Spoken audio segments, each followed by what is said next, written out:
Salut à tous, petite question pour ouvrir cette vidéo. Qu'est-ce que veut dire ce graphique? Alors, pour moi, la première fois que je l'ai vu, les choses étaient très claires. Il y a 2 fois plus de pauvres aux États-Unis qu'en France. Et puis j'ai vu ce deuxième graphique qui représente le pouvoir d'achat des différentes tranches de la population en France et aux États-Unis. Et là, clairement, j'ai bugué. Donc, il y a plus de pauvres aux États-Unis, mais les 20% des Américains les plus pauvres sont plus riches que les 20% des Français les plus pauvres? Quoi? Vous l'aurez compris, dans ce premier épisode des chiffres qui nous mentent, on va s'intéresser au taux de pauvreté, un indicateur fréquemment mentionné dans les médias, mais dont on mentionne plus rarement les biais absolument centraux. Les chiffres parlent d'eux-mêmes. Bah allez-y, je pense à quel chiffre là? Ça n'a rien à faire. Je sais pas, le 12, je sais pas qu'est-ce qu'il y a.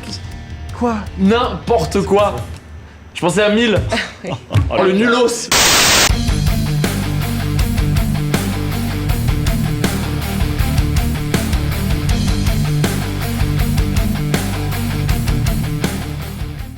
Alors, le taux de pauvreté, c'est quoi? On le sait tous, c'est l'indicateur qui mesure le pourcentage de la population qui a un revenu inférieur au seuil de pauvreté. Ce qu'on sait moins, c'est que le seuil de pauvreté, il est relatif. C'est un pourcentage du revenu médian, donc le revenu médian, c'est le revenu qui scinde en deux la population. Une moitié gagne moins, l'autre moitié gagne plus. Donc ce pourcentage du revenu médian peut être 40%, 50%, 60%. Pour l'anecdote, l'INSEE a choisi en France 60% du revenu médian pour calculer le taux de pauvreté. J'ajoute qu'il s'agit du revenu médian réel, et en parité de pouvoir d'achat, donc oubliez les biais liés aux variations des prix, aux comparaisons entre devises euro-dollar, on parle bien ici du pouvoir d'achat des ménages. Et alors, quel est le problème avec cette méthode de calcul? Au premier abord, elle semble assez pertinente pour évaluer le nombre de pauvres dans un pays. Je veux dire, en 2015 en France, le seuil de pauvreté est fixé à 1008 €. Et effectivement, si vous vivez avec moins de 1000 € par mois, on peut pas dire que vous soyez spécialement riche. Et c'est vrai qu'il est difficile de ne pas trouver cette interprétation du taux de pauvreté pertinente. Toutefois, là où l'indicateur commence à révéler ses biais, c'est quand premièrement on veut commenter ces évolutions, comme adorent le faire certains politiques pour vanter les mérites de leurs mesures, ou pour faire des comparaisons internationales, comme adorent le faire certains journaux engagés. Prenons un exemple pour montrer à quel point les variations du taux de pauvreté peuvent ne pas être significatives. Imaginons que demain, l'État décide de taxer les classes moyennes pour verser une allocation aux citoyens les plus riches. Et bien dans ce cas-là, le taux de pauvreté baisserait.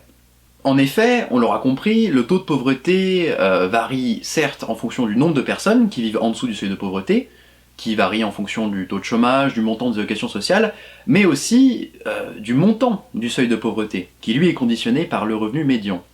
Ainsi, une variation du taux de pauvreté peut être tout à fait artificielle si le seuil de pauvreté baisse. Et croyez-moi, ça n'est pas un cas qui ne se produit uniquement dans la cervelle un peu tordue de certains économistes. En 2012, par exemple, le revenu médian a baissé de 1%, le seuil de pauvreté a donc baissé de 10 € environ, et conséquence, vous avez 200 000 personnes qui sont passées du statut de pauvre à non pauvre, alors que leur situation ne s'était pas améliorée. De même, suite à la crise des subprimes, le taux de pauvreté dans certains pays a significativement baissé, alors que la crise commençait à toucher les classes moyennes.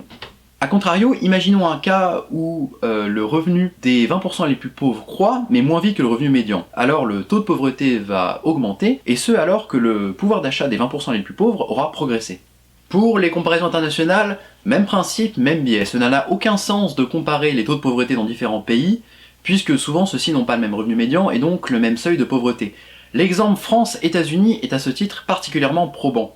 Si on évaluait le nombre de pauvres en France avec le seuil de pauvreté américain, eh bien le taux de pauvreté français dépasserait largement le taux de pauvreté américain. Petite nuance tout de même, cela ne veut pas forcément dire que les 20% les plus pauvres sont mieux lotis aux États-Unis qu'en France.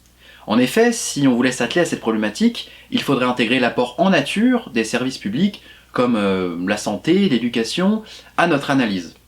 Évidemment, la sécurité sociale permet aux ménages français de se soigner à un coût bien moindre, ce que pourrait montrer un indicateur par exemple comme le revenu disponible ajusté. Mais je m'égare, ce n'est pas du tout le thème de cette vidéo. En effet, ce constat ne réaccrédite pas du tout le taux de pauvreté, dans la mesure où l'apport en nature des services publics n'intervient pas dans son mode de calcul. Même si on établissait que la situation des 20% les plus pauvres est meilleure en France qu'aux États-Unis, l'indicateur aurait en quelque sorte raison pour de mauvaises raisons. Ainsi, contrairement à ce que son nom semble indiquer, le taux de pauvreté est moins indicateur de pauvreté que du niveau d'inégalité d'un pays. Or, la pauvreté et les inégalités sont bien deux notions distinctes. Une économie en croissance n'est en effet pas un jeu à somme nulle. Ça n'est pas parce que le revenu d'une personne augmente que le revenu d'une autre personne baisse. Contrairement à ce que semblent penser tous ces gens qui demandent aux youtubeurs de rendre l'argent aux abonnés.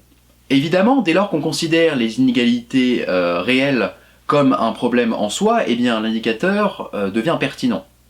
Par ailleurs, on peut aussi considérer que le revenu médian est celui qui permet d'accéder aux normes de consommation, celui qui permet d'accéder au niveau de consommation qui est considéré comme normal dans une société.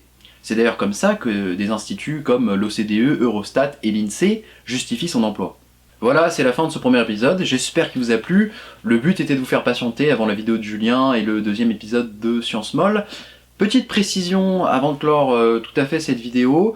Alors si les biais que je vous présente sont objectifs et sont relayés par des sites comme l'Observatoire d'inégalité, la critique du taux de pauvreté est particulièrement présente dans les sphères libérales, en témoignent les nombreux articles du blog Libéral Contrepoint sur le sujet, dont sont issus certains des graphiques de cette vidéo. Ça s'explique par le fait que pour ce courant de pensée, le niveau des inégalités réelles importe peu, ce qui compte c'est le niveau de pauvreté absolu des gens. Ceci étant, pour respecter un petit peu l'exigence de neutralité qui fonde ma démarche, dans la prochaine vidéo, je m'attaquerai à un indicateur libéral, à savoir le jour de libération fiscale. D'économistes